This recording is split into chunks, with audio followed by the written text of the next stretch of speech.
Number one, this is tick country. Let us keep that in mind. You should check yourself every night. However, because we always provide services on a tour, the ladies' tick inspection will be conducted this year by my roommate Terry Carr in our room as soon as we get back. The gentleman's tick inspection will be conducted by Nancy. Nancy, raise your hand.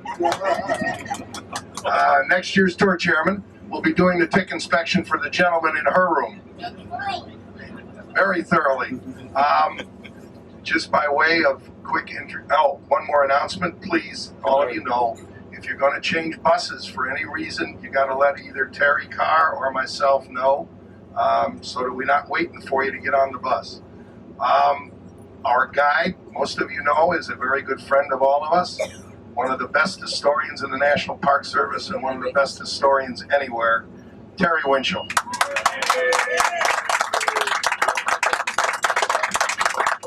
Well, good morning, everyone.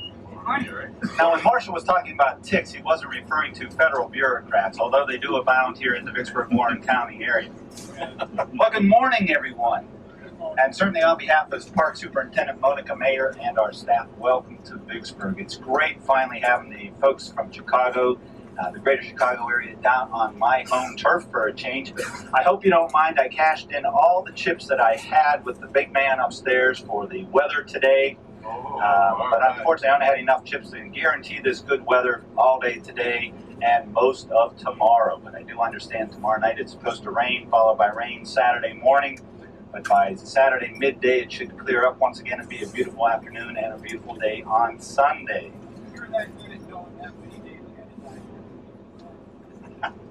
I saw the weather report early this morning. I got up just in time to catch it. Our first stop today is going to be at Louisiana Circle. I'm sorry, no, it's not. It's going to be at Battery Benton, which is the southernmost unit of the national park overlooking the Mississippi River. Our first stop today, we'll talk about the significance of Vicksburg. We'll see the lay of the land, the commanding nature of the bluffs overlooking the Mississippi River, and set the stage for what we're about to do over the next several days. Now, most of you have been to the Vicksburg campaign area before. You'll notice a lot of changes, especially here in the immediate vicinity of the siege and defense lines around the city of Vicksburg. During the course of the next 4 days, we'll talk about the developments that have taken place over the past few years, what is anticipated, especially as it relates to battlefield preservation. Also, during the next 4 days, if at any time you have any questions, don't hesitate to ask them. I'll be certainly happy to answer those questions for you. If I don't know the answer, I'll make up something that sounds pretty convincing. How's that? Now, you've all been on tours with it before. You know, wherever the lead bus goes, we follow. We may not quite follow the itinerary that's on the agenda today, but it will still be a fascinating and interesting next several days. And we also have the opportunity this year to get across the river into Louisiana and examine the opening stages of the Vicksburg campaign. But to help set the stage for what we're about to do, allow me to simply say that shortly after the outbreak of the American Civil War, President Abraham Lincoln assembled his ranking civil and military leaders to discuss strategy for opening the Mississippi River and for ending what he termed a rebellion in the southern states. Seated around a large table examining a map of the nation, Lincoln made a wide, sweeping gesture with his hand, then placed his finger on the map at Vicksburg and said, "See what a lot of land these fellas hold, of which Vicksburg is the key. The war can never be brought to a close until that key is in our pocket." It was the president's contention that we could take all the northern ports of the Confederacy, meaning on the inland waterways, yet they can't deny us from Vicksburg. It means hog and hominy without limit, fresh troops from all the states of the far south, and a cotton country in which they could raise the staple without interference. Lincoln went on to assure his listeners that I'm acquainted with that vision and know what I am talking about, and as important as New Orleans will be to us, Vicksburg will be more so.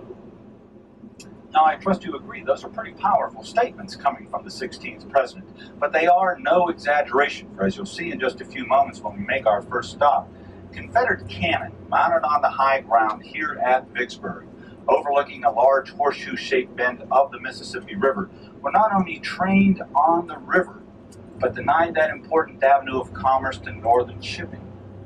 It was imperative for the administration in Washington to regain control of the lower Mississippi River Valley, thereby opening that avenue of commerce, enabling the rich agricultural produce of the Northwest to reach world markets. It's important to further note that Vicksburg sat astride an important Confederate supply line that ran east-west through the city of Vicksburg, connecting the vast trans-Mississippi region, that region west of the river, with the cis-Mississippi, that area of the Confederacy east of the river, the heartland of the Confederacy.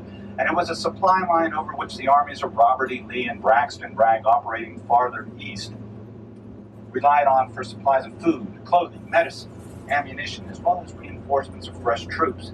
By gaining control of the lower Mississippi River Valley, he would sever that vital supply line, achieve a major objective of the Anaconda Plan, which was overall Grand Union strategy, and effectively seal the doom of Richmond.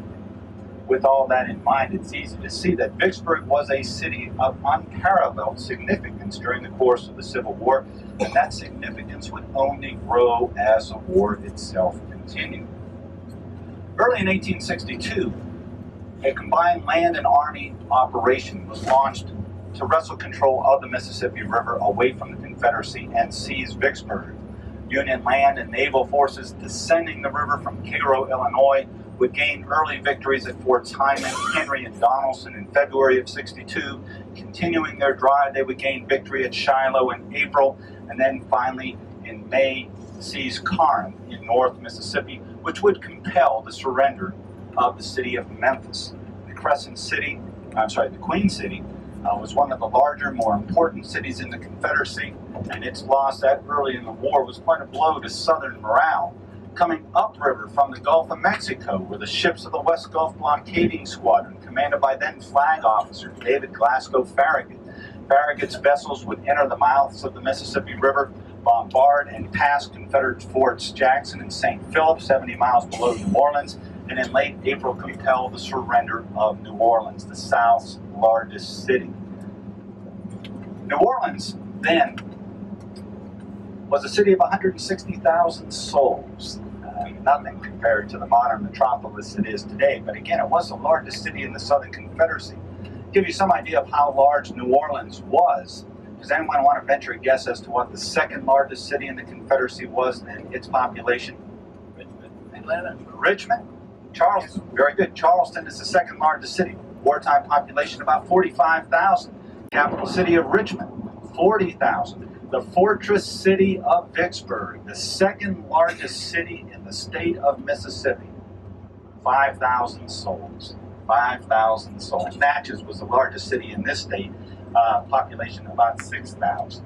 So you can see that with the loss of New Orleans that early in the war, that truly was a blow to Southern morale. But with initial success behind him, Farragut's squadron continued upriver, capturing Baton Rouge on May the 8th, Natchez, Mississippi 4 days later, and on the 18th day of May, 1862, the warships of the West Gulf Blockading Squadron appeared below the fortress city of Vicksburg, and demand was made for the city's surrender. In terse words, that demand was refused. Lieutenant Colonel James Autry, the post commander, wrote that Vicksburg, the citizens of Vicksburg, do not know and refuse to learn the meaning of surrender. If Admiral Farragut thinks he can teach them, let him try. While incensed by this response, Farragut immediately ordered a bombardment commenced against the city of Vicksburg. And so on May the 18th of 1862, we have the first hostile shot fired against the fortress city here on the Mississippi River. That bombardment would continue all through May and June and into late July, but to no avail. For as you'll see in just a few moments when we make our first stop, the guns of the ocean-going fleet could not be elevated properly to draw an effective fire against the Confederate batteries on the high ground here at Vicksburg. So after several weeks of bombardment and ineffective bombardment, Farragut would finally withdraw his fleet to safer, deeper waters situated below Baton Rouge. And so the first Union effort to capture the fortress city of Vicksburg is primarily a naval effort. So the naval siege of the city, as it came to be known, would end in dismal failure for Farragut. It's then and there realized by both Union and Confederate high commands that if Vicksburg were going to fall, it would be at the hands of a massive combined land and naval operation. And those are the operations that we'll be focusing on over the next several days. We're about to pull off of Interstate 20. We have left the National Park area and are heading west toward Louisiana. We're going to be taking exit 1A, which is Washington Street, and ascending the high ground overlooking the Mississippi River. Now, the Mississippi River in 1863 formed a huge horseshoe-shaped bend here at Vicksburg, with the fortress city being nestled on the east bank. Shortly after the Civil War, however, the Mississippi River changed course, left Vicksburg high and dry by cutting through the base of DeSoto Point opposite Vicksburg, slamming up against the bluff line once again, and being diverted to the south.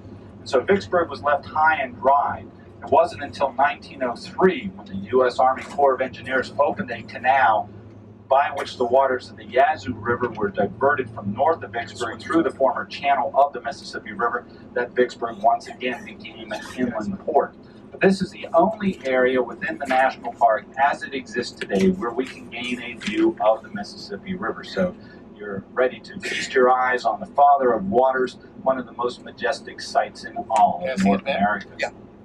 On high ground to your right front, you'll see the guns of Battery Benton, as it came to be known.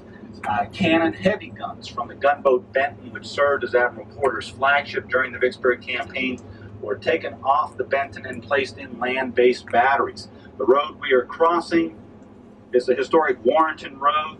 The city of Vicksburg is off to your right, a little over 2 miles distance. Off to your left, on the other hand, south of here, are going to be the towns of Grand Gulf, Port Gibson, and Natchez. And of course, we will be visiting both Grand Gulf and Port Gibson over the next few days. We're going to stop here in the parking lot of the State Welcome Center, walk up over the bridge and onto what is called Navy Circle, where Ed will begin his discussion of the Vicksburg campaign. You see 2 bridges crossing over the Mississippi River today. The one on our right, or north, the old railroad bridge as it's called, was the first bridge across the lower Mississippi River.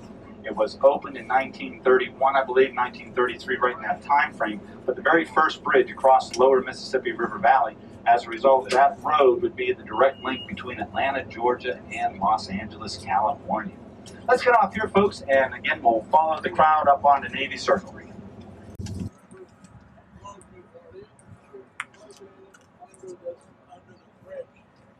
Has a mean level of water about 135 feet. There used to be a truck down here. It was wide that ever went up in him. Red Farmer, he used to fly under the bridge and land. Have you heard of Red? And he would go land on the island down there. I don't think Red's still active. He was a rather daredevil. So, since we have everybody here, you can see the Mississippi River here. As you can see from Terry's map, or your map in your portfolio, at the time we were standing here in 1863, the bluff would end. We're standing on the bluff here, but as you can see at that time, there was a large expanse of level ground between the river, the bluff, and the river line. We're standing in here, so there was a swampy area extending out about more than a third of a mile before you hit into the water.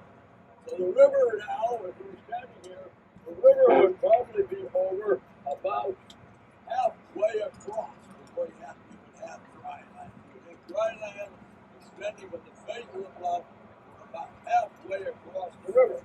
But the river would be about under the flag would be the east bank of the river.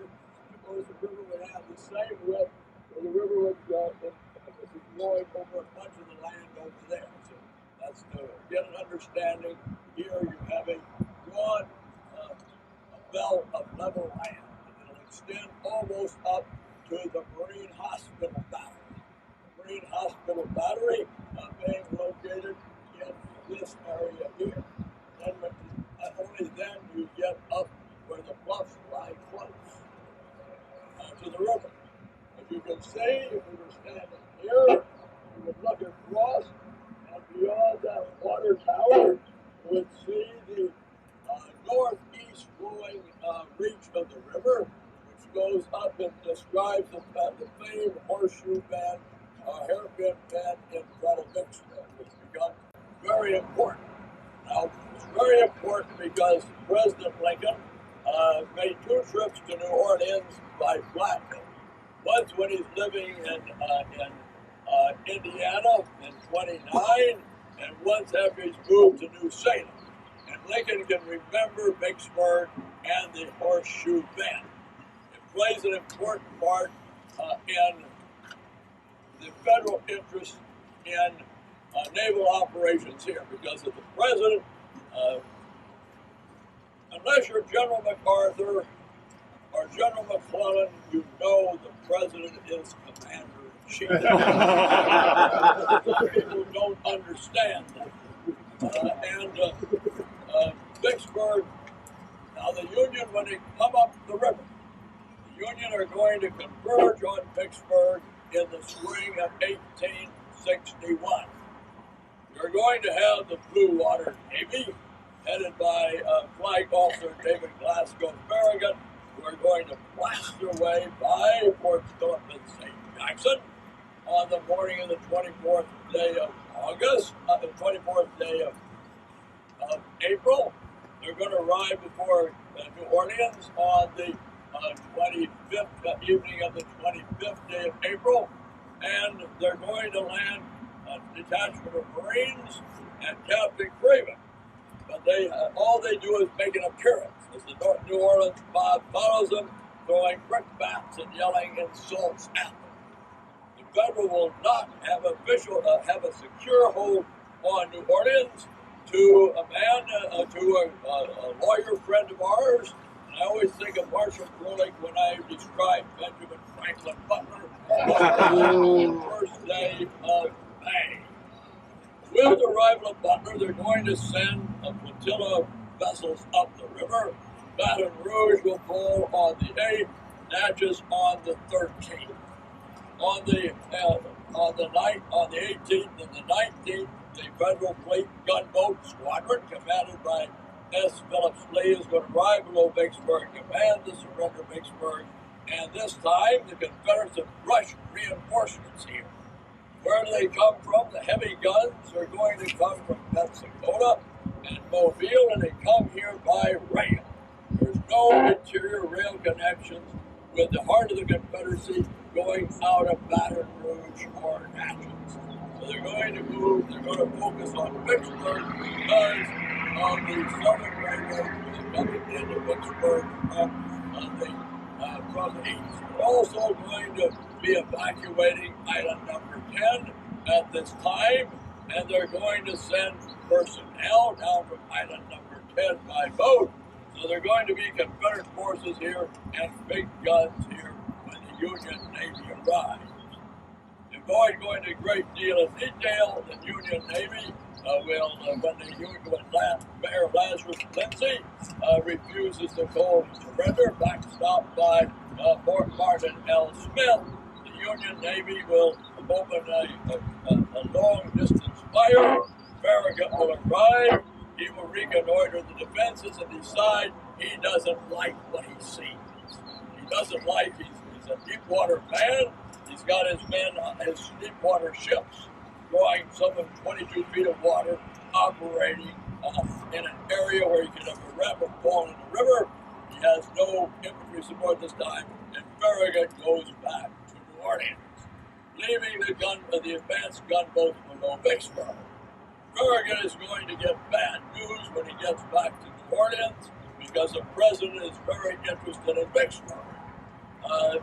That means Mr. Wells has to be interested in Vicksburg, and Farragut better get his tail back up river again. And this time he's going to come up with troops under General Williams and Butler. Butler is in favor of the canal. The president remembers Vicksburg, and he says, when you get upriver, why don't you cut a canal across the base of the peninsula upriver? We'll talk more about that, but this is a presidential priority, and that means that Butler understands it. Butler is a politician too. Now, as the fleet arrives below Vicksburg, this time with the heavy ships, they're on the 28th, and we were standing here, and This would not be fortified at that time. The Confederate guns would be upriver from about 2 miles north of us to the head of the head of the bend. And on the 28th of June, Farragut, with 11 ships, a smaller number than he had at the Fourth War in New Orleans, will challenge the Confederate forts here. And with 8 of his ships, he will fight his way past Vicksburg and anchor upstream opposite the mouth of the Yazoo. He's a little urinated off at Captain Raymond. He's because one warship, Brooklyn, and 2 gunboats do not pass. So they are anchored below. So, but he gets good news on the 1st because of July, because coming downriver and rendezvousing with him, Farragut is Flag Officer Charles H. Davis with the Groundwater Navy. Memphis is the Battle of Memphis had seen the end of the Confederate river defense fleet, and Memphis had surrendered on the afternoon of the 6th. End of June, that is. So you have Vicksburg right now holds only the area immediately in front of the city. Somewhere down below us is going to be Brooklyn and 2 gunboats plus porters schooners. Upstream are going to be somewhere upstream, about 2 or 3 miles above where we can see that water tower, would be the Deepwater Navy of Farragut and the Groundwater Navy of Davis. Williams's men, as we'll talk on site, have been landed, rounded up a bunch of blacks, and are beginning to work on this presidential priority of cutting a peninsula across the base of the Soda Point. Well, and with them doing that, the Confederates have prepared a surprise for them. The Confederates that were building 2 ironclads, Tennessee and Arkansas, up at Memphis. Of course, with the federal approach on Memphis, that means that they've got to get those ironclads out of Memphis. Tennessee is not far enough along, so she'll be destroyed on her spot. And Arkansas brought towed down. She's not armored, engines are not assembled.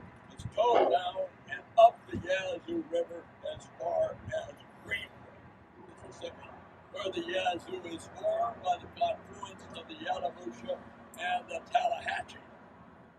There they will put Isaac Newton Brown, who will be an ex-Navy officer. He has served with many of the federal officers in the old Navy. He entered the Navy before he go to Annapolis. He come up to the midshipman ranks, and he finds out that there are no facilities in Greenwood to complete Arkansas. So she's towed down river to Yazoo City, 60 miles up the Yazoo from where we are now, and there she is completed in literally in a by the end, by late, by early she's getting information. The Federals hear rumors of her. They send gunboats up the river, the Groundwater Navy, but they cannot get above the raft of the Tarshish Bar, and it's just rumors. Unfortunately for the Confederates, fortunately for people who like good human interest stories, Arkansas will cast off, head down the Yazoo River, gets a number of Confederate Missourians aboard, and the guns aboard Arkansas. They figure they're going to get a free ride to Vicksburg. That's easier than coming by Shakespeare.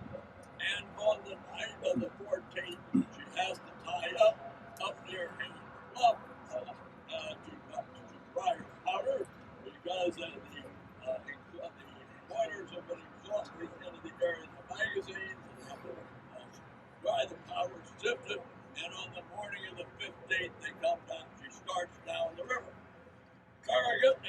some are concerned, and that morning they're going to send 3 vessels up the Yazoo River to find out what might be up there.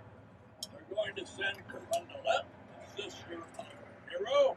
They're going to send Tyler, a converted, a steamboat has been converted into a timber-clad, and Queen of the West.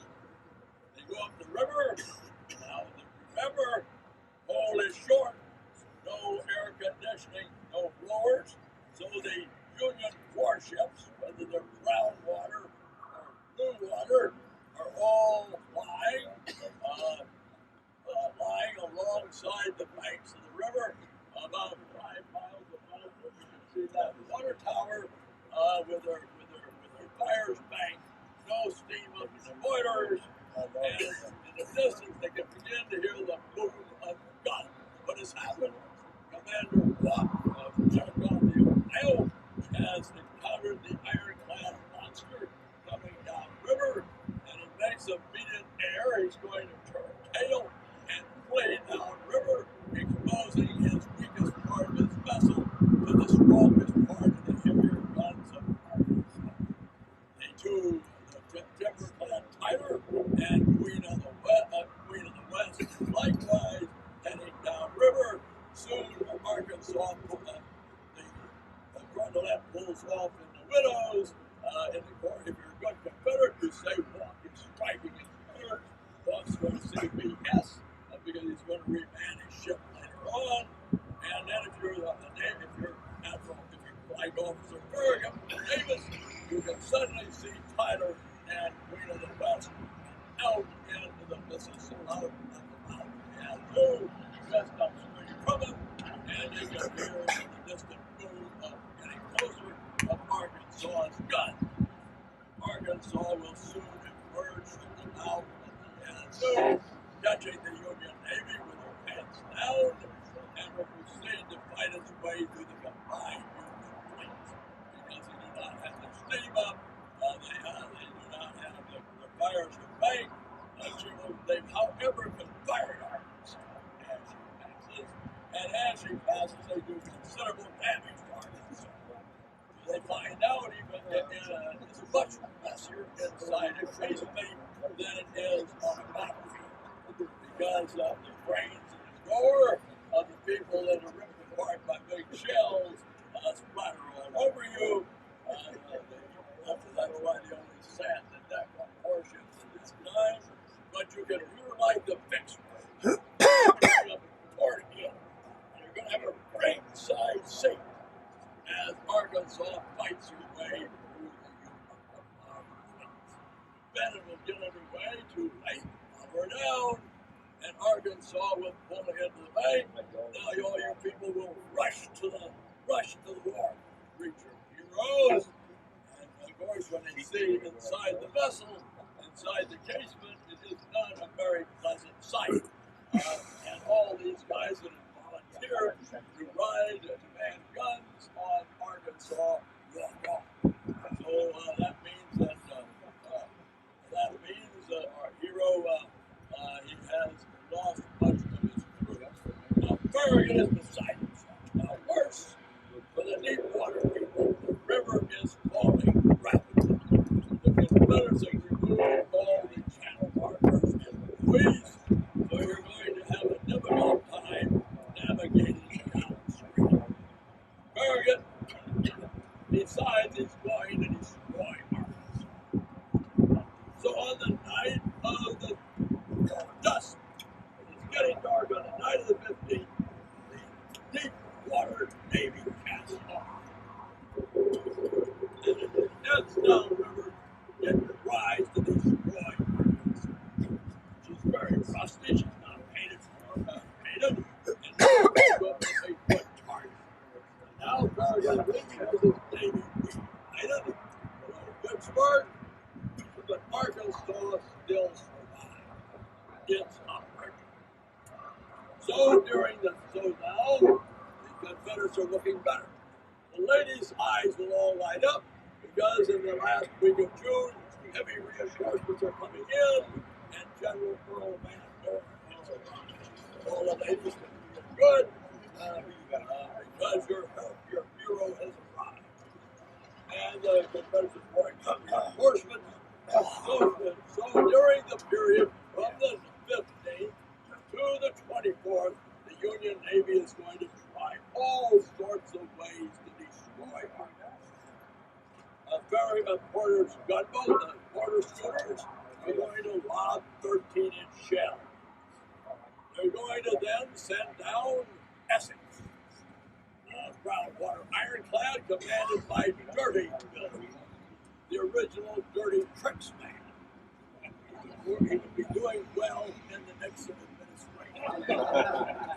He is a half-brother of David Nixon, and he probably has a lot of trouble because his father didn't read Dr. Spock.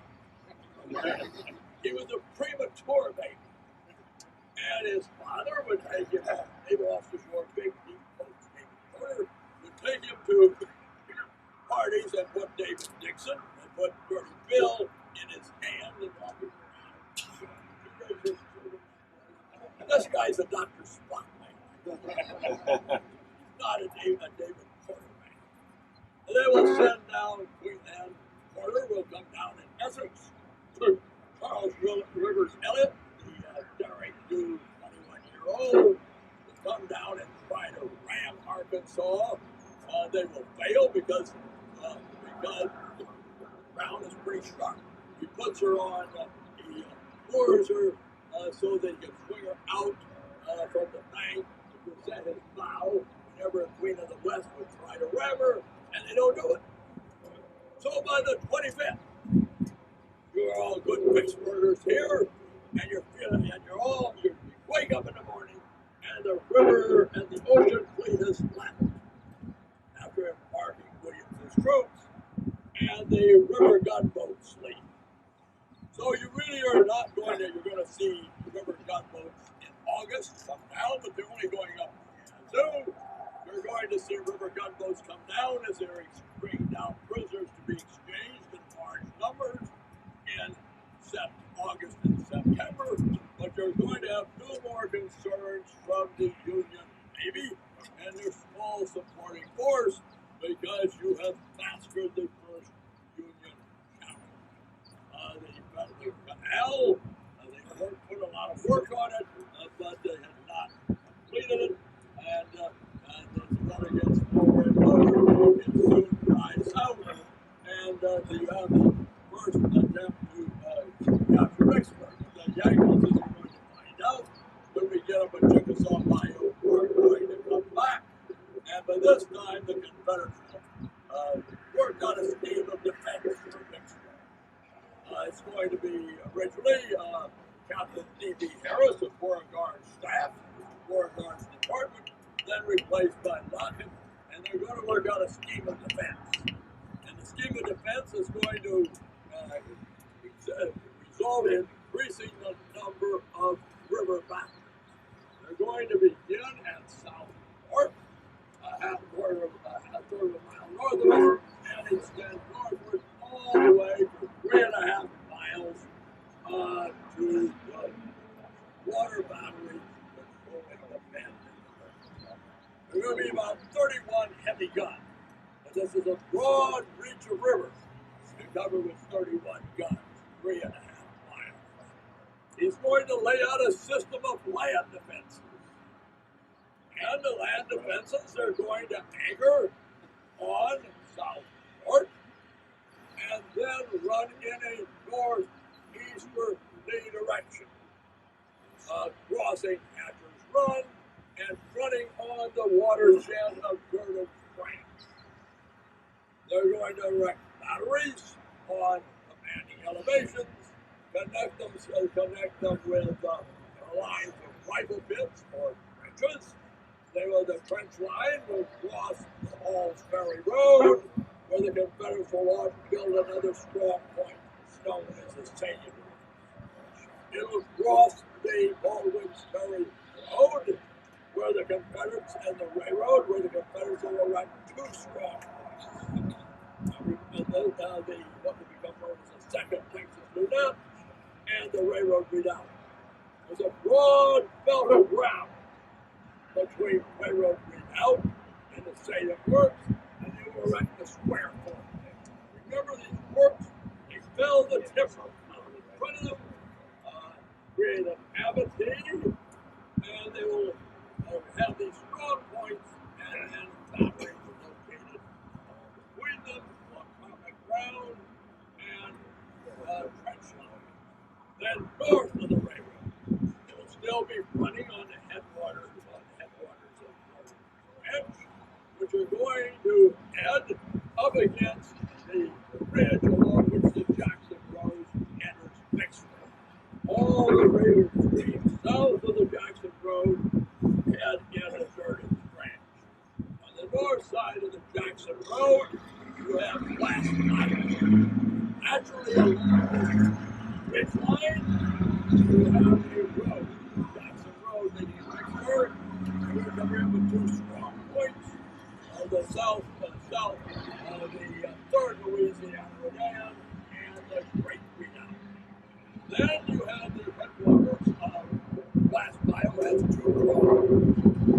The north prong of Blast Bio, you're going to have your trenches in one position, and then at the Graveyard Road, you've got the watershed dividing streams flowing into Blast Bio from those flowing into Vicksburg Bio, flowing from east to west. And that is where the Graveyard Road intersects. And they will find out, and there the Confederates will build another stockade there, and then they're going to run along in almost the cradle position, the high ground overlooking Vicksburg Bio, to where they anchor their left flank on the river at Fort Hill. And that is how the Valley Road to Yazoo City. Now these fortifications are pretty well laid out, lots of work done in the fall of '62. But you're going to have a lot of friction when the most important man in the Confederacy comes here. Unlike Mr. Lincoln,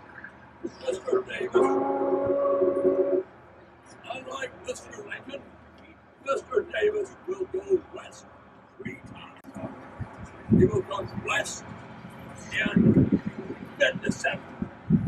Visits General Braxton Bragg, along with Joseph E. Johnson, who commands the Department of Mississippi and Tennessee. Johnson is not happy about it. He would prefer to be again commander of the Army of Northern Virginia.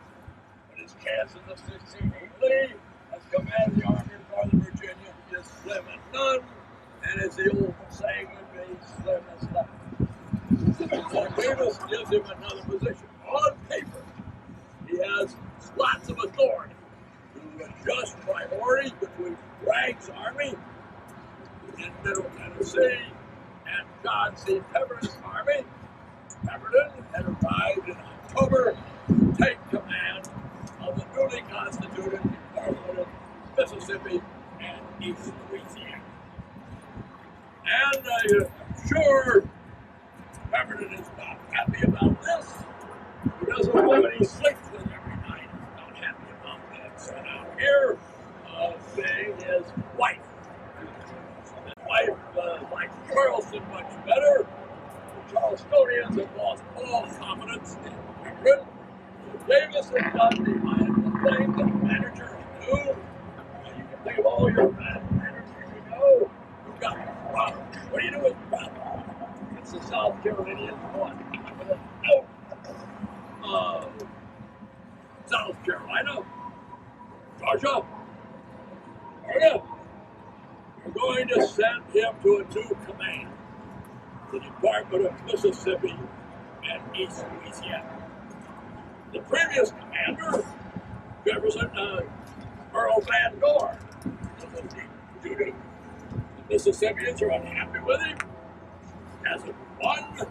He's suspended when he's imposed martial law.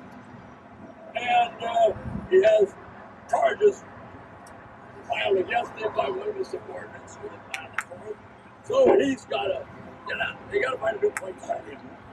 Or he won't. So they're going to bring Jesus to Vicksburg. And here are mine.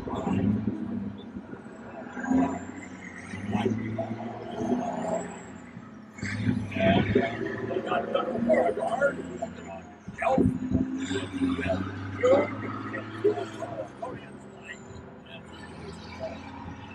Now the president and Davis are going to, President Johnson are going to visit Frank.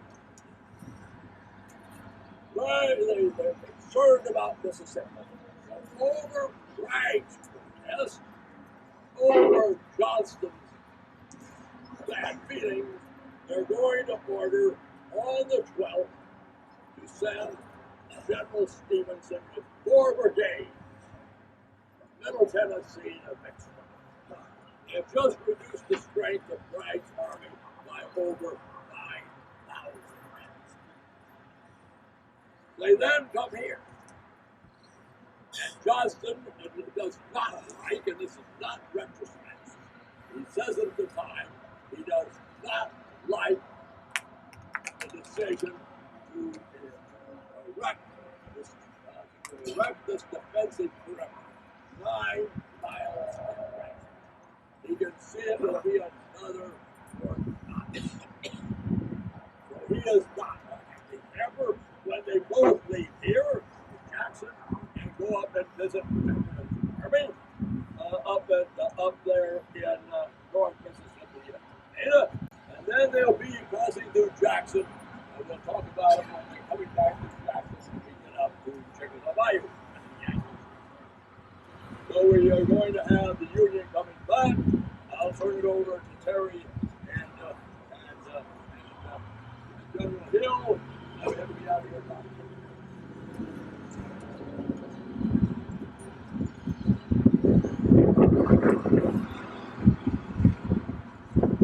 Can y'all hear me okay? Yeah. Normally when Ed and I do tours together, he always has me either play Earl Van's horn or William W. Lawrence. Of course, holding those masks with only one hand gets rather tiring. So more often than not, he has me play Earl Van. So I grew my hair long for the occasion. I hope you appreciate the effort I made, Ed. Several years back, for my 40th birthday, my wife showed me some Grecian formula as a joke. Now, of course, Grecian formula interprets your natural hair color. So I think it interpreted gray as my natural hair color because it was even grayer than it was. Allow me to talk briefly about battlefield preservation, as I know battlefield preservation is near and dear to the hearts of everyone involved in this tour this afternoon. When this park was established by the Congress back in 1899, it encompassed the entire area of the siege and defense perimeter around the city of Vicksburg. Thus it formed a huge crescent, if you will, around the city. But over the years since the establishment of the park, as the city continued to grow and expand, it grew all the way out to the park boundary. Town fathers petitioned the federal government to release some of that park ground simply to give the city an avenue for future growth and expansion, and Congress responded by directing the lower 1/3 of the national park be quitclaimed to the city of Vicksburg. This occurred back in the early to mid-1960s, and thanks to the efforts of our dear friend Ed, 3 units were secured and contained here along the Mississippi River south of Vicksburg, those being Navy Circle, where we stand now, and Southport to the right, and even farther to your right, Louisiana Circle. And so those are the 3 areas, and only 3 areas within the grounds of the National Military Park as it exists today, where we have an appreciation of the commanding nature of this bluff line overlooking the Father of Waters, the Mississippi River. About 10 years ago, riverboat gaming arrived in Vicksburg and Warren County.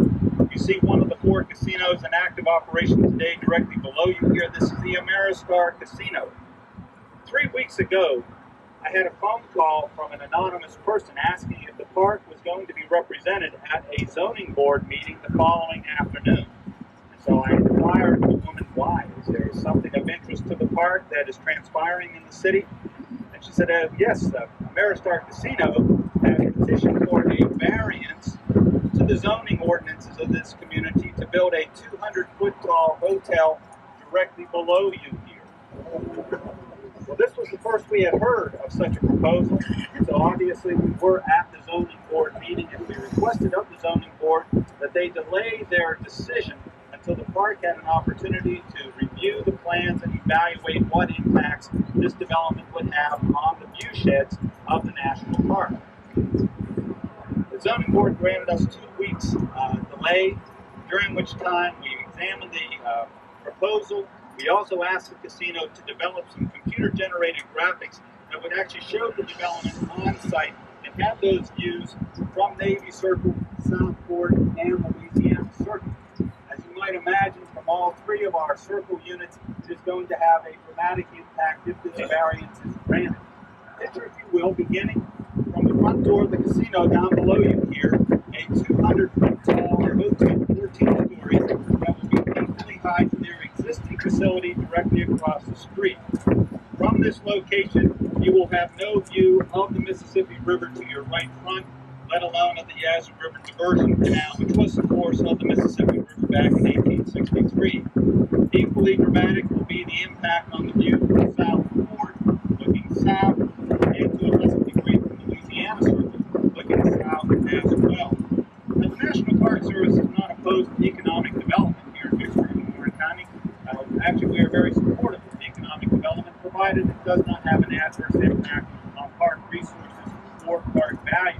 We are aware of the fact that the land below us here is private property, and we fully respect the right of private property owners to develop their property to full economic potential. But clearly, this view shed is a park value, and it will be adversely and dramatically impacted by that view shed. Well, just earlier this week, the zoning board reconvened. By a vote of 4-0, they granted the casino the right to apply for that variance. So they had met the special exemptions necessary to apply for that variance. When it came down to a vote to grant the variance, it was a 2-2 tie, thus a denial, if you will. Based on the regulations and ordinances in this community, the casino interest has 10 days to appeal in writing to the mayor, the board of aldermen. Already several members of that board have gone on public record stating they are in support of that development. When that decision will be made in early June, but I fully anticipate that that decision will favor the casino development. Thus, enjoy this while you still have the opportunity to do so. We did ask the casino if they would be so kind to put a conservation easement on the remainder of the property that is not slated for development. They did consider it, they discussed it with their full board, and then voted against it. So as of right now, there are no protections to park values and park resources in this area other than the current height restriction of 65 feet. Now, the mayor and board of aldermen voted in favor of this particular casino, putting in a 200-foot tall hotel. Island Capri Casino, Rainbow Casino to the south, and Horizon Casino in the base of downtown all had representatives at that zoning board meeting to see how the board would handle the situation. It's expected that this variance is granted, there will be a flood of petitions to the city zoning board for additional variances for construction of higher facilities here along the Mississippi River waterfront. One thing that is sparking this, the Mississippi Gaming Commission has granted a license to yet another casino that will operate just to the south of us here, and a 6th casino is now petitioning the State Gaming Commission for a license to operate here in Texas. I expect both of those licenses will be granted. We're going to see a greater amount of casino development here along the Vicksburg waterfront. Perfect.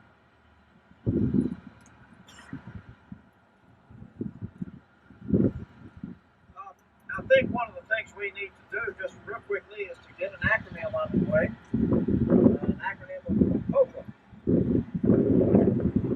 When I was a brand new major, I was asked to bring the general what was called reading acronyms for the passage. So never use an acronym in front of the general. He was too strong. When I raised him, I said, General, I'd like to introduce APOM. So is that an acronym? I said, yes, but it stands for the acronym Phase Out Program. Well, he didn't find it funny. I stayed a major for 8 years. But as Ed was talking about the defenses, I want to throw a little book out at you. That's Observation in Fields of Fire, Cover and Concealment, Obstacles to Terrain, and Avenues of Approach. There is a method to the madness, even though this fortification line was 9 miles. The observation in fields of fire, as you'll see when we get to these fortifications, are going to be exceptional. The view sheds you're going to have. Even this one, this is a Union fortification, and we got there in the siege. The lowest Confederate fortifications is about 1/3 mile to your right, or to the north, the south fork. So the observation of fields of fire were great, and also recall that as these fortification lines are built, all of the trees are out there are cut down, clearly of fields of fire. So you've got marvelous fields of fire. Your cover and concealment, the difference being is cover will protect you from fire, and concealment will hide you from fire. A bush is concealment, but a ditch is cover. So they will have a lot of cover as they build this fortification. Obstacles, these trees that they cut down will become your obstacles. They go out of team. They'll cut these trees down. They'll cut the branches off of the trees, leaving all a couple of feet off of the trunk and sharpen them. So now you've got a tree trunk with spikes sticking out the side of it. They'll roll these down into the beams, string telegraph wire all through this, so that any troops attacking through the ravines will fall over this and have a great deal of difficulty. They certainly cannot maintain any degree of citizenship. Key terrain features, so the forts are built on the key terrain features and the avenues of approach. These fortifications are built to guard the avenues of approach, the major roads that come into the city, as he had pointed out. The Graveyard Road, it's protected by the Stockade and Dam Complex. 2 minor fortifications in the major. South of that is the Jackson Road. It's protected by the 3rd Louisiana Redan of the Great South. A little further south, the Baldwin Ferry Road, protected by the 2nd Texas Lieutenant. A little further south of that, where the railroad enters the defense line, there's a big railroad cut, so the track will be level. That's started by the railroad redoubt. A little further south of that, and about halfway between the railroad redoubt and the location on South Fork, 1/3 mile to the north, is a nice farmland land that there's no road there, but it's a natural avenue of approach. It's a great distance. They built a square fort there, later named Fort Garrett, but at the time it's called the Square Fort. And then further south, guarding this road right behind you, the Warrenton Road, is the South Fort. So the idea is to put forts along the roads and have their fire concentrated along those roads. If the enemy comes down the road, they are going to be very sorry because they're going to go into a field of fire. If they try to attack between the forts, they're going to run into the obstacles that are going to cause them to go to the fields, back to the fields of fire. There's a method to madness of these fortifications.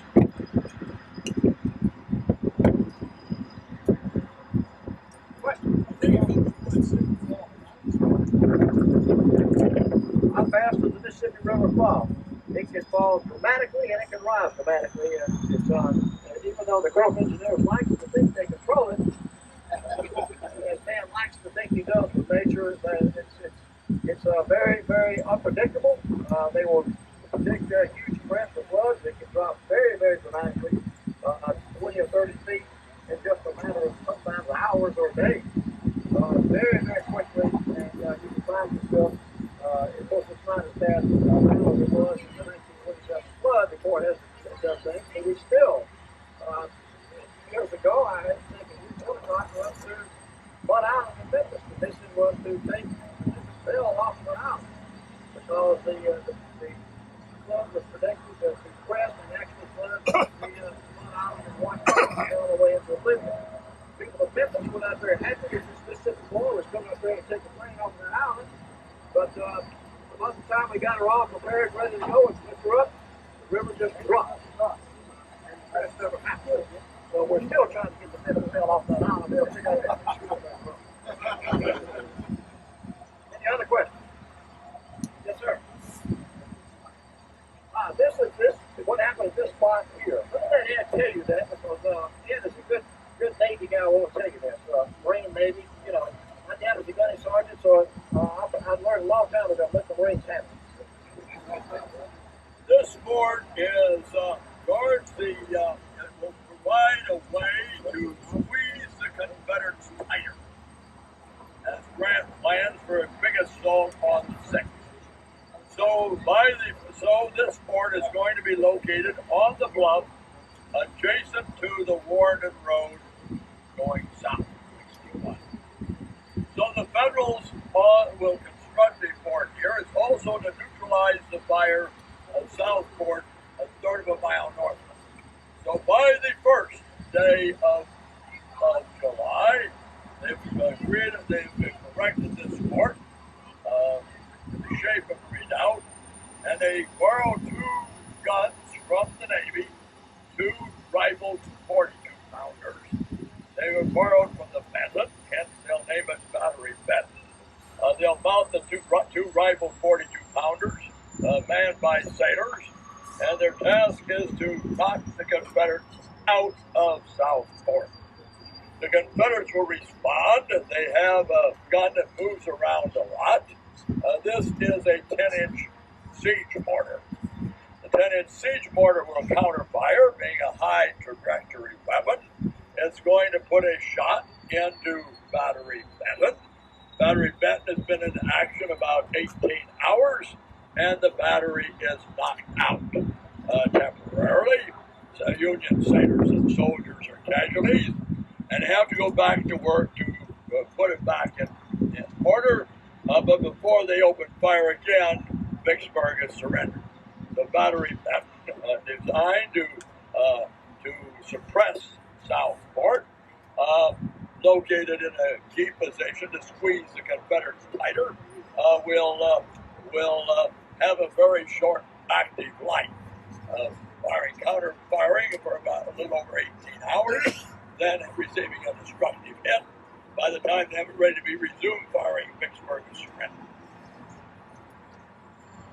Just a human interest story relative to the action here on the Warrenton Road. Again, as mentioned, this is Battery Benton. Just to the north of you here is Southport, where that mortar was situated. Southport is manned in part by the Virginia Waterfront Artillery, the only Virginia unit involved in the siege, the defense of Vicksburg. Lieutenant Francis Obenchain of the Virginia Battery was in the fort when that mortar opened fire. Standing so close to the mortar that the concussion of the gun forced blood from his right ear. He was deaf in that ear for the rest of his life.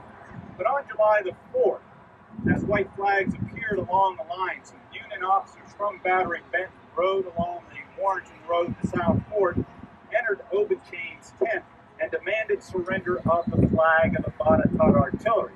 Obenchain pointed to the flag on the parapet of Southport and said, "There it stands, go get it yourself."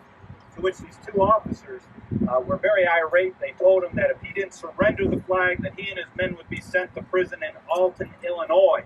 Thus, according to Obenchain, I ascended the parapet of the fort, withdrew the flag, and surrendered it the best way I know how. Good story, but now we have good Padre has told me we've got to go on. Other questions, address them on the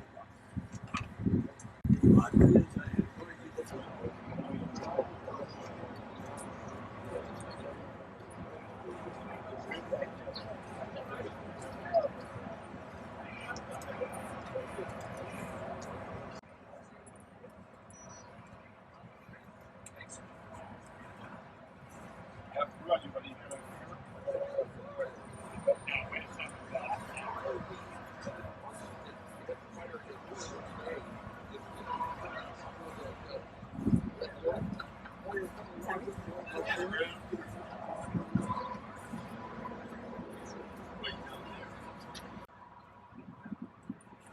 Naval operations in the early stages of the Vicksburg campaign, and of course you can't have a better person talk about the gunboat Cairo other than Ned Bars. He's the man who discovered it and spearheaded the efforts for salvage and restoration.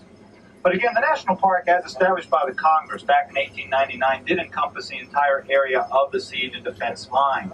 Unfortunately for us who are interested in battlefield preservation, the lower 1/3 of the park was quitclaimed to the city of Vicksburg in 1963 with the proviso that it be maintained in part by character. Unfortunately, that has not transpired.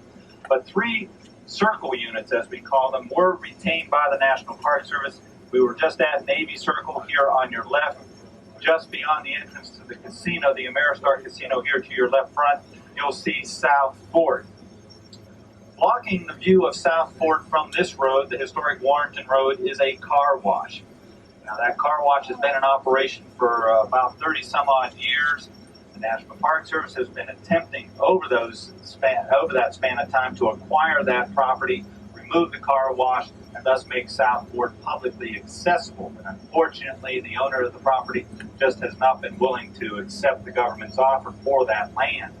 We made a recent offer on the property. We are very hopeful that they'll accept this, our latest offer. You see the car wash coming into view on your left. You'll see the fortification itself, South Fort, and its guns that guarded not only the Warrenton Road, but also the river approaches leading to Vicksburg from the south. We're very hopeful that if he accepts the offer this time, we can remove that car wash sometime, maybe even as early by the end of this year, put in a public parking bay at that location, and make South Fort finally publicly accessible.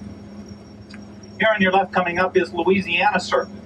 This is the northernmost of our circle units. South Fort and Louisiana Circle together would be the southern anchor of the Confederate defense perimeter around the city of Vicksburg. On your left here, you'll see the famous widow Blakeley Cannon. This is one of only a handful of cannon here at Vicksburg today that we can positively identify as having served in the siege or defense perimeters around Vicksburg in 1863. Now, these particular forts were situated about 2 miles below the city of Vicksburg in 1863. As you can see, the city of Vicksburg has expanded and now incorporates both of these fortifications within the city limits. We're heading due north along the Warrenton Road. The Warrenton Road was the main north-south road leading into Vicksburg, connecting Vicksburg with points south, such as Grand Gulf, Port Gibson, and Natchez. Here's another one of the casino interests. This is the Capri Casino. As mentioned, they had representatives at the zoning board meeting the other night. Their hotel is within the 65-foot limit that is currently authorized by the city ordinance. I have every reason to believe that if this one variance is granted, they will soon be applying for a variance to expand on their hotel as well. Yes, sir.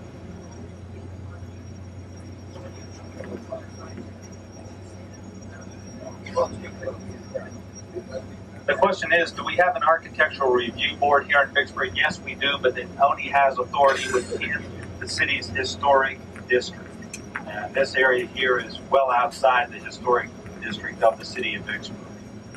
So there is no zoning, there is no architectural review for structures this far out from the downtown area. Yes, sir. The question is, should we boycott all the casinos and not even set foot on them? Definitely not. On behalf of the Mayor and Board of Aldermen, I cordially invite all of you to visit the casinos and drop your quarters in. Just to give you an idea, when the riverboat casinos came in here about 10 years ago, the city budget was about $13 million. It is now in excess of $30 million, and almost all that difference has been provided by revenue generated by the casinos. So it has had a positive effect on Vicksburg in some respects, but clearly it's been a two-edged sword. Ever since the advent of riverboat gaming, murder is up 17%, house burglary is up 50%, drug use is up about 400% here in Vicksburg and Warren County. But on the other side, we have a new fire station, new police station, city roads are being paved, water lines are being improved. So again, it's had a mixed bag of blessings for Vicksburg and Warren County. Now, as mentioned, at the outbreak of the American Civil War, Vicksburg was a city of about 5,000 souls. As such, it was the second largest city in the state of Mississippi, without question. The favorite native son of Vicksburg was no less an individual than Confederate President Jefferson Davis, whose plantation Briarfield was about 18 miles south of here on the southern edge of Warren County, of which Vicksburg is the county seat. Thus, the Confederate President himself was uniquely qualified to understand the significance of the Mississippi River to the Confederacy and of Vicksburg in particular. And there can be no doubt that Jefferson Davis, as President of the Confederacy from his headquarters in Richmond, would perhaps meddle, if that's the proper word, into the affairs associated with Vicksburg during the course of the Civil War, and thus must shoulder a part of the blame for the loss of this city on July 4 of 1863. But we'll talk more about that over the next few days. President Davis did come to Vicksburg, as Ed mentioned, in December of 1862, simply to attempt to assuage the fears of the citizens of Vicksburg as Union forces were in active operations throughout Pemberton's Department of Mississippi and East Louisiana at that point in time. In December of 1862, of course, we have Grant's Central Mississippi campaign winding down as we come to disastrous failure on the banks of Chickasaw Bayou. We also have throughout the winter of 1862-1863 the various bio campaigns, or experiments as Grant called them, as he sought to find a way to get his army from the Louisiana shore onto the high dry ground of Mississippi, where he can put his army in motion and his artillery to use. With all this federal activity going on, with the focal point being Vicksburg, the citizens of this community, as you might imagine, were living in a constant state of fear. Jefferson Davis, very closely related and associated with people of Vicksburg, finally came to Vicksburg, arriving on December the 21st of 1862. He was accompanied on that inspection tour by Confederate General Joseph E. Johnston. Now, Johnston, as you know, was a graduate of the United States Military Academy at West Point. He was a veteran of the Mexican War. He was also the highest-ranking officer in the old Army, as it was called, the Army of the United States, to resign his commission and offer his services to the newborn Confederacy. As such, Joe Johnston fully expected to be named top dog in the Confederacy militarily. But when President Davis issued his list of general officers, Joe Johnston was not number one. Who was? Samuel Cooper, very good. Number two. Albert Sidney Johnston. Number two is the other Johnston, Albert Sidney Johnston. Who's number three? Lee. Robert E. Lee. And number four, Joseph E. Johnston. So Johnston was not named top dog, and this really infuriated him. He had a very sensitive ego, and this would plague him throughout the course of the Civil War, and certainly harm his relationship with Confederate President Jefferson Davis. But anyway, these two men come to Vicksburg. Both are West Point graduates. Both are veterans of the Mexican War. Davis takes a look at the fortifications of Vicksburg, pronounces them strong, formidable, says they can never be taken. And he would operate under that illusion throughout the summer of 1863. In fact, when Vicksburg does fall on July the 4th, he is shocked. He is absolutely shocked. How can this be possible, he would ask those around him. But on this inspection tour, Joe Johnston was not impressed. He claimed that Vicksburg was nothing but a fortified camp, an elaborate trap, he said. And if an army ever fell back into the fortifications of Vicksburg and allowed itself to be besieged, you can write it off. It's as good as gone. That is how Johnston would operate and conduct himself throughout the course of the Vicksburg campaign of 1863, as we shall find out.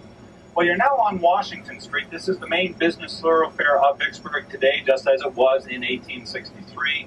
Our current mayor has done a tremendous job of sprucing up downtown Vicksburg, putting in the brick street here in Washington Street, the decorative plantings, historic lighting. We even have piped-in music here along Washington Street. So he's done a remarkable job of revitalizing downtown Vicksburg. But here on Washington Street, during the course of the Siege of Vicksburg in 1863, you would actually see skinned rats hanging for sale in the marketplaces of town. By the end of June of 1863, the garrison of Vicksburg was subsisting on a handful of peas and rice issued once a day per man. Even their water was rationed to just 1 cup per man per day.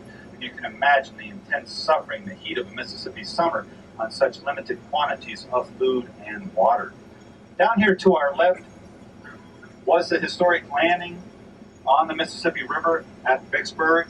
You see the murals that are being painted along the flood wall. We'll stop and see some of those later on during the course of our tour, including one that features the dedication of the Illinois Monument that will be of particular interest to you. Here along the downtown waterfront area, there were a number of Confederate batteries. Mostly these were small caliber field guns in this area that are here simply to thwart any attempt by Union forces to land at the base of the Vicksburg Bluffs, storm the high ground, and capture the forts on top. On your right, towering over the city of Vicksburg, you'll see the famous Warren County Courthouse. It is from the courthouse where the Confederate flag flew defiantly throughout 1862 and well into 1863. It's from the cupola of the courthouse up there where Earl Van Dorn and John C. Breckinridge would watch as the famous Arkansas ran through the combined Union fleets north of Vicksburg and ran for the safety of the cover of the Vicksburg guns here at the waterfront directly below us. This is the old channel. Now, of course, it was much wider back in that time period. This is the Yazoo River Diversion Canal. Shortly after the Civil War in 1876, the Mississippi River left Vicksburg high and dry as it changed course by cutting through the base of DeSoto Point opposite Vicksburg. Vicksburg had been the largest inland port in the state of Mississippi prior to that time, and with the change of the river in 1876, it brought economic catastrophe to the area.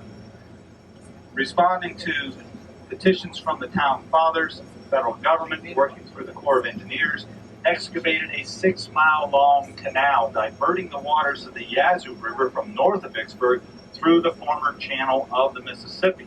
When this canal was opened in 1903, it restored Vicksburg's standing as the largest inland port in the state, and that is still a position it holds today. But here, off to your left, would be the arrival of the Union fleet on July the 4th of 1863, victoriously arriving at the city's waterfront with their banners blowing in the breeze, their steam whistles blowing, and Grant would ride down from the county courthouse to personally thank and congratulate Admiral David Dixon Porter for the services rendered by the United States Navy, and Grant would be the first to admit he could never have taken Vicksburg without the assistance of the Navy. More on that during the course of our tour.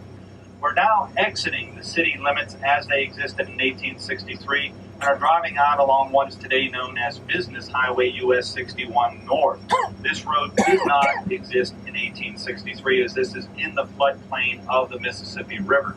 Rather, the road heading north to Yazoo City was along the high ground off to your right known as the Bluff Road. Along the Bluff Road would be the Confederate river batteries north of Vicksburg. Those guns in this area were manned by cannoneers of the 1st Tennessee Heavy Artillery under the command of Colonel Andrew Jackson, Jr., the adopted son of Old Hickory.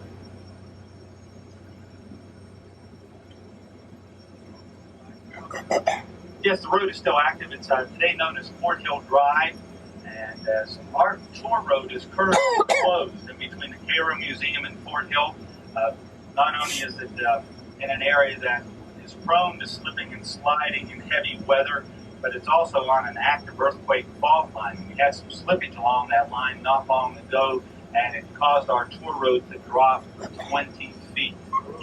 As a result, we've had to divert traffic from Union Avenue onto Highway 61, heading south into the city, then up to the Bluff Road, and along the Bluff Road and back into the park at the northern anchor of the Confederate defense perimeter known as Fort Hill, where we'll be just a day after tomorrow. But there is a lot of slippage on that fault line, but the road is still very active today. As we head north, we'll soon be coming to the famous Confederate water battery, battery number 1 in line. You'll see the guns off to your right. They're large, heavy caliber guns trained on the head of DeSoto Point and that horseshoe-shaped bed of the Mississippi. From that point, for 4 miles south, would be gleaming cannon frowning down on the Mississippi River here at Vicksburg. If you look up to your right, you'll see the northern anchor of the Confederate defense perimeter known as Fort Hill. We're now crossing over mid-spring, the line of demarcation between Confederate defenders and Union besiegers. And here on your right, you'll see the grounds of Vicksburg National Cemetery. This is the largest national cemetery in the United States in terms of Civil War burials. There are 17,000 Union soldiers and sailors interred in the National Cemetery here at Vicksburg. We'll be turning right in just a few moments, going up a dirt road, which serves as our detour right now, up to the Gunboat Cairo Museum. You'll note here immediately to your right, north of the National Cemetery, some abandoned structures. In our land acquisition efforts, we have recently acquired these parcels here for the purpose of demolishing them, removing this blight from adjacent to our National Cemetery, and restoring the solemnity and dignity of our National Cemetery.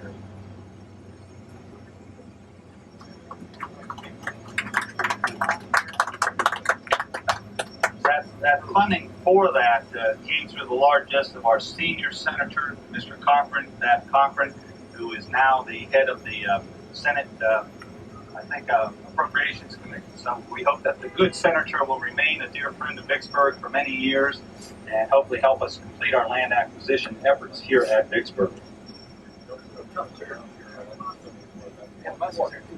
The question is, Trent Lott's a big fan, so yes, he is. Mr. Lott is a very strong supporter of the park. He's a member of the Sons of Confederate Veterans, deeply interested in the Civil War, and is a frequent visitor here to the park. That is Mr. Lott, for example, who introduced the legislation that enabled us to acquire recently Confederate General John Pemberton's headquarters in the heart of downtown Vicksburg. And he was the driving sponsor of that bill. He was also the man who secured for us the necessary appropriations to make that acquisition. It's also Mr. Lott who introduced the legislation about 15 years ago that enabled us to acquire the remaining vestige of Grant's Canal across the river in Madison Parish, Louisiana, and that will be one of our stops here later this morning. So both of our senators are very strong supporters of this park, very active in their support of Vicksburg National Military Park and the entire national park system, for which we are truly grateful. Yes, I certainly will, and we'll do that as we get into the park later on in our tour.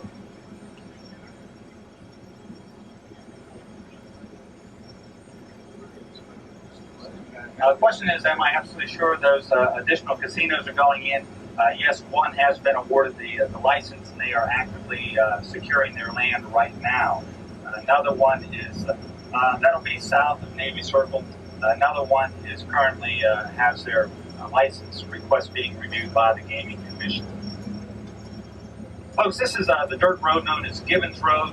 This road was constructed simply to enable the National Park Service to bring the remains of the ironclad gunboat Cairo from the water of the Yazoo River Diversion Canal into the National Park. The Cairo was brought here in 1977 from the shipbuilding yards down in Ingalls at Pascagoula. All the restoration of the gunboat was done on site. The building on your left that you'll see in just a few moments is our Cairo Restoration Shop, and that's where all the work on restoration of the vessel was done. On your right again, the grounds of Vicksburg National Cemetery. We'll be touring that a little later during the course of our 4-day tour. So again, here's the Cairo Restoration Shop and our archival storage facilities for the National Park. We'll soon be turning into the parking area for gunboat Cairo. Now, as we get off the bus, we'll head up toward the museum itself. I suspect Ed will probably want to talk first outside, where you'll have an opportunity to see the gunboat, walk on the gun deck itself and around the vessel. Ed will talk to you about the history of the vessel and the salvage and restoration efforts. Also adjacent to the gunboat is the USS Cairo Museum, which houses the artifacts recovered from this treasure trove of materials. We have just a random sampling of items on display. We recovered more than 21,000 items from the gunboat Cairo, and it will certainly provide you with a window into everyday naval life during the course of the Civil War. We also have restroom facilities here at the Cairo Museum, as well as drinking fountains. I would encourage you to avail yourself of the opportunity to use our nice clean restrooms and spare those on the bus while we're here. And we do have a bookstore in here that sells some books and theme-related items. We do have 1 hour in the itinerary for buying of books at the main visitor center, and I think we're doing that tomorrow, if memory serves me correct. But down here at the Gunboat Cairo Museum, on the other hand, we do have most of our works on the Navy as well as the gunboat itself. So if you're interested in naval works,